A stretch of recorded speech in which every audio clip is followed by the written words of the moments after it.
Hey guys, Mike with the Cashflow Guys. In this video, we're going to be driving through Leesburg, Florida, and show you what you can learn just by looking at mailboxes.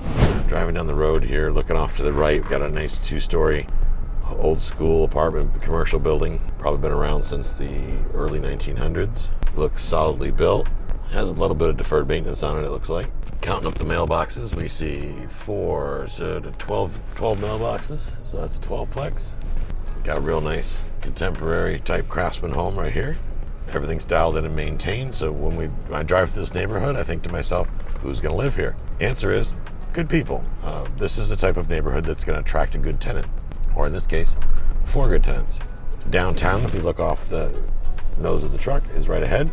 There's a bike and walking path that runs through the city right here. By the way, we're in Leesburg, Florida.